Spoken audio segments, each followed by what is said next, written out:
तो सबसे पहले दोस्तों हमें दे रखा है ए और बी किसी काम को कितने दिनों में कर रहे हैं, 8 दिनों में कर रहे हैं। ठीक है, इसके पश्चात कह रहा है बी अकेला उस कार्य को कितने दिनों में कर रहा है, 12 दिनों में कर रहा है। कितने दिनों में कर रहा है दोस्तों, 12 दिनों में कर रहा है। इसके पश्चात कह रहा है बी अकेला इस कार्य में पूरे 4 दिन तक लगा रहता है। ठीक है, तो सबसे पहले हम क्या करते हैं, एलसीएम ले लेते हैं। 12 और 8 का कितना हो जाएगा, 24।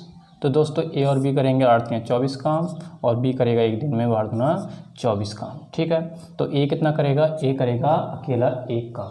ठीक है, इसके पश्चात दोस्तों क्वेश्चन कह रहा है बी अकेला इस पर 4 दिन काम करता है, तो ये टोटल काम कर देगा 8 काम। शेष काम कितना बचा, तो दोस्तों शेष काम हमारा बचा 16 काम। शेष काम कितना बचा, 24 माइनस 8 बराबर 16। ठीक है, अब इस 16 काम को कौन करेगा, ए करेगा। तो ए एक दिन में 1 काम करता है, तो 16 काम कितने दिनों में करोगे मेरे दोस्तों, तो ये करेगा 16 दिनों में। ठीक है, तो यही इस सवाल का सही उत्तर होगा कि ए से इस काम को कितने दिनों में करेगा, तो वह करेगा 16 दिनों में। ठीक है, चलिए बढ़ते हैं अगले क्वेश्चन में। अगला क्वेश्चन है हमारा, ए किसी कार्य को 9 दिनों में समाप्त कर सकता है यदि बी की कार्य क्षमता ए से 50% अधिक हो, तो बी अकेला इस कार्य को कितने दिनों में करेगा। सबसे पहले हमें दे रखा है ए किसी काम को 9 दिनों में कर सकता है और कह रहा है बी की कार्य क्षमता ए से 50% अधिक है। तो दोस्तों मैंने कहा था इसको 100 मान लेते हैं, तो इसकी क्या कार्य क्षमता 50% अधिक होगी, तो कितना हो जाएगा, 150 हो जाएगा। ठीक है, इसको काट लेते हैं हम, 0 से 0 कैंसिल, 5 दूना 10, 5 तियाँ 15। ठीक है, तो ए की कार्य क्षमता 2 आ गई और बी की कार्य क्षमता कितनी आ गई हमारी दोस्तों, 3 आ गई। तो टोटल कार्य क्षमता कितनी आ गई दोनों की, 5। ठीक है, तो हमसे पूछ रहा है तो बी अकेला इस कार्य को कितने दिनों में करेगा। दोस्तों एक दिन में ए 2 काम कर रहा है, तो 9 दिनों में करेगा टोटल 18। ये क्या आ गया हमारा, टोटल वर्क आ गया। और बी क्या कह रहा है, बी एक दिन में 3 काम कर रहा है, तो 18 काम करेगा कितने दिनों में, 6 दिनों में। 3 छक 18। ठीक है, तो ये क्या हो जाएगा, इस सवाल का राइट आंसर हो जाएगा। ठीक है दोस्तों, चलिए बढ़ते हैं अगले क्वेश्चन में। अगला क्वेश्चन हमारा, ए तथा बी मिलकर एक कार्य को 18 दिनों में कर सकते हैं। कह रहा है ए तथा बी किसी काम को एक साथ मिलकर कितने दिनों में कर सकते हैं, 18 दिनों में कर सकते हैं। ए और बी कितने दिनों में कर रहे हैं, 18 दिनों में कर सकते हैं। जबकि बी और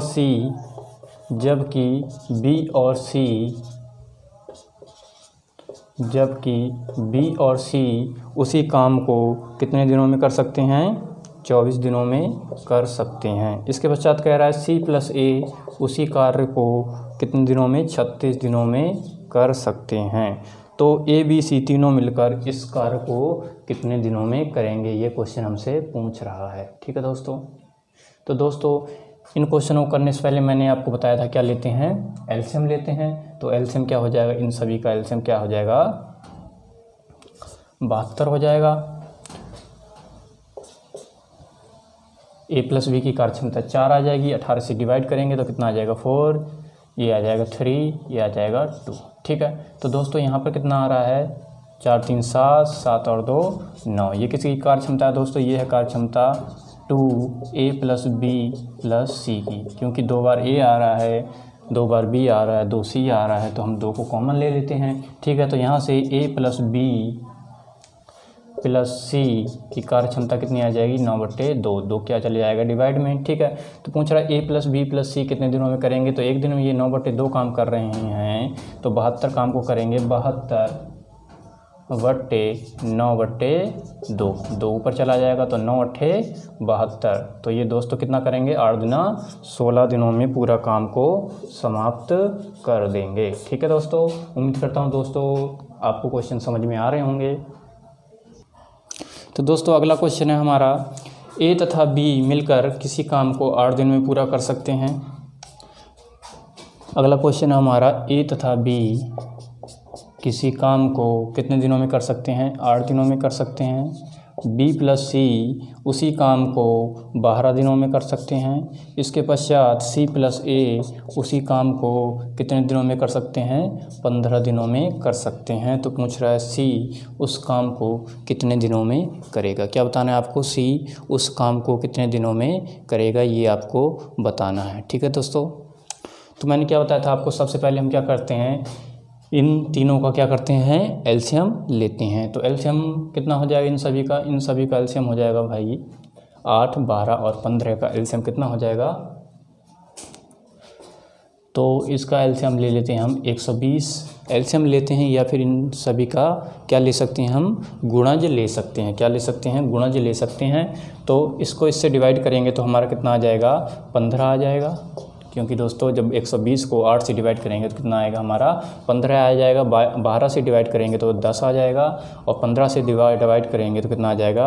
8 आ जाएगा। ठीक है दोस्तों, तो इन तीनों का काम देख लेते हैं हम। 2a प्लस बी प्लस सी बराबर कितना हो जाएगा?